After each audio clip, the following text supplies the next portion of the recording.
Pemirsa, dalam beberapa hari terakhir warga di wilayah Jabodetabek ini mengalami musibah, yaitu bencana banjir. Hunian terendam, warga pun terpaksa mengungsi. Berbagai aktivitas sehari-hari utamanya yang berhubungan dengan bulan Ramadan pun ikut terganggu. Nah, bagaimana Islam ini mengajarkan umatnya untuk menghadapi musibah bencana? Apakah ada yang bisa dilakukan sesama muslim untuk meringankan beban mereka yang tengah dilanda musibah? Berikut ulasan jurnalis Metro TV Sabda Role bersama Ustadz Dasat Latif dalam Hikmah Siang untuk Anda.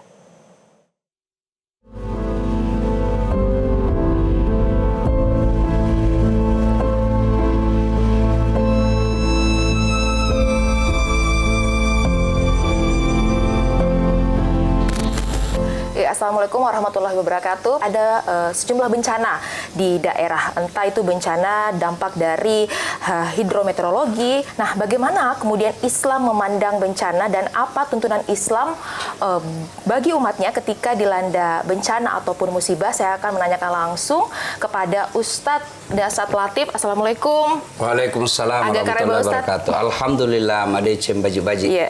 Ustadz, bagaimana Ustadz melihat bencana yang terjadi? Jadi gini, dalam Islam itu segala sesuatu pemberian Allah, di mana pemberian itu memang kita mau, namanya nikmat.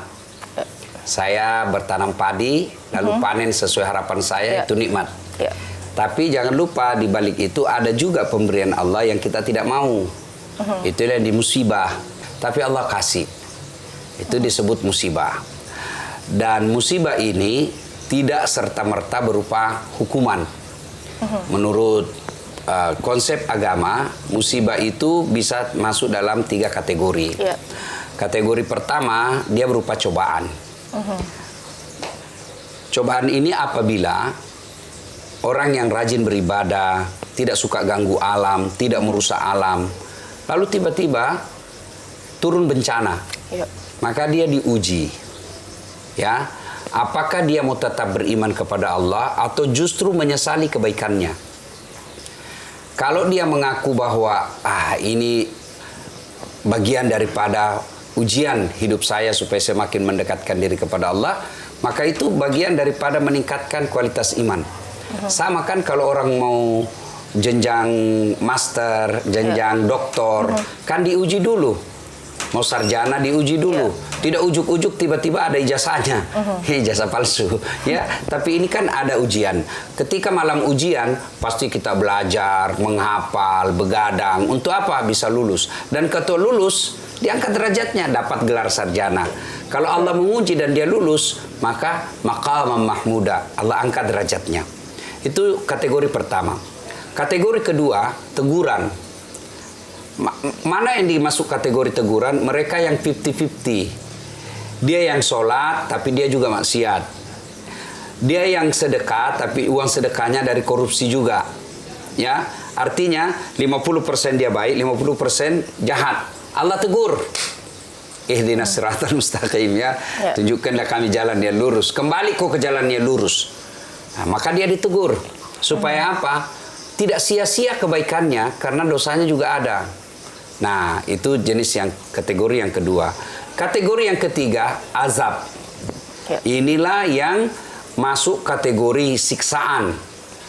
Tidak sholat, merusak alam, bikin gaduh, mengganggu orang, haknya orang dia serobot. Allah turunkan bencana. Itu panjar, persekot, DP, cak. Nah, nanti aslinya di akhirat. Maka apakah dia teguran, ujian, atau azab? Siapa yang tahu? Hanya Allah yang tahu dengan yang bersangkutan. Kalau saya melihat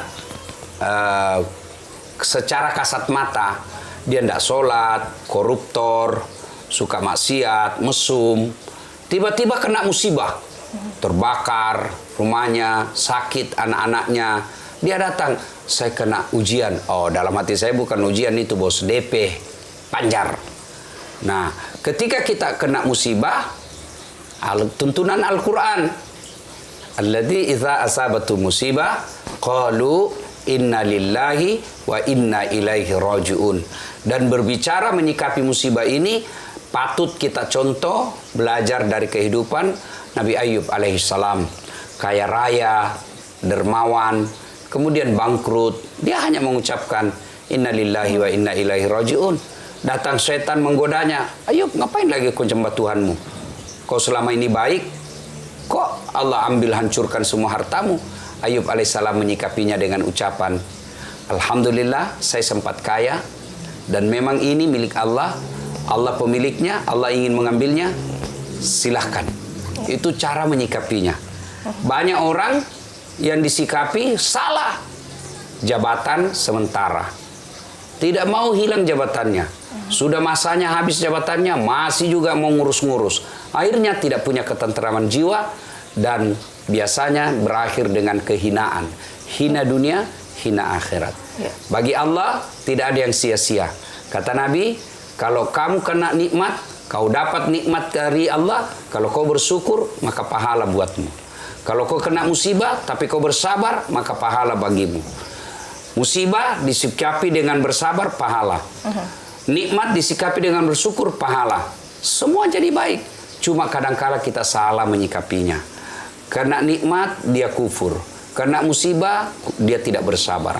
Di akhirnya, semua yang dialami sia-sianya. Begitu. Ya, Ustadz, apa tuntunan Islam bagi umatnya ketika dilanda bencana ataupun musibah? Yaitu tadi Al-Quran sudah menjelaskan, alladzi isa asabatu musibah qalu inna lillahi wa inna ilaihi rajiun. Apabila kalian kena musibah, maka ucapkan inna lillahi wa inna ilaihi rajiun. Itu lisannya. Tapi aplikasinya agak berat, yaitu bagaimana menyikapi, meyakinkan hati, pikiran bahwa memang kita ini lahir dari tidak ada apa-apa, Allah titip ini, maka Allah mau ambil. Contoh paling sederhana, selalu saya kasih contoh tukang parkir. Itu banyak mobilnya, tapi ketika orang ambil mobil, dia tidak pernah galau. Padahal cuma dikasih Rp2.000. Kenapa? Karena dia yakin ini bukan milik saya, ini hanya titipan. Kalau itu kita sikap seperti itu, semua akan lapang dada ketika kita kena musibah. Baik, Ustadz, ada yang bisa dilakukan sesama Muslim untuk meringankan beban sesamanya yang terkena musibah, Ustadz? Ya, bagi mereka yang kena musibah menjadi ladang amal kalau dia bersabar. Jadi ladang amal. Bagi kita yang tidak kena musibah, akan sia-sia musibah itu kalau kita tidak mengambil pelajaran. Oh, di sana ada perumahan yang menutup pintu jalannya air, airnya banjir. Nah, itu namanya mengambil pelajaran. Sikap kedua, kita bagi orang yang tidak kena musibah, membantu mereka. Minimal bantuan kita adalah doa. Kalau mampu secara fisik, kita datang menjadi relawan. Punya waktu, mampu secara fisik, dan ada duit, kita sedekah. Ya, misalnya di sini ada musibah, saya tinggal di sini, maka supaya saya dapat pahala, saya bantu, saya ikut jadi relawan. Sudah itu saya bawa juga misalnya pakaian, sembako untuk dinikmati. Maka kalau saya lakukan ini, pasti saya mulia di hadapan Allah, juga mulia di hadapan manusia. Ya, bagaimana kalau misalnya ada tadi yang Ustadz katakan relawan ataupun orang yang menyalahgunakan bantuan-bantuan dari sumbangan dari para donatur misalnya, Ustadz? Oh, itu double garden, dia punya dosa. Double garden ya. Dosa kepada Allah berupa pengkhianatan dan dosa kepada manusia karena mengambil haknya. Ini lebih berat dosanya ini karena dia mengambil kebahagiaan di atas penderitaan orang lain. Kata lagu sudah tahu luka tapi kau sayat lagi, luka di atas luka. Nah, itu banyak terjadi. Korupsi bansos, korupsi bantuan bencana. Itu orang seperti itu sudah tidak punya rasa pri kemanusiaan. Oke, baik Ustaz, semoga kita ketika mendapatkan musibah atau bencana kita bisa ikhlas dan sabar menghadapinya seperti itu ya Ustaz ya. Baik, terima kasih Ustadz Dasar Latif, dan demikian pemirsa terkait dengan tuntunan Islam dalam menghadapi bencana. Demikian dari Makassar, Sulawesi Selatan, Sabda Roleh Ahmad Safei, Metro TV. Terima kasih Ustadz. Terima kasih. Jelajahi cara baru mendapatkan informasi. Download Metro TV Extend sekarang.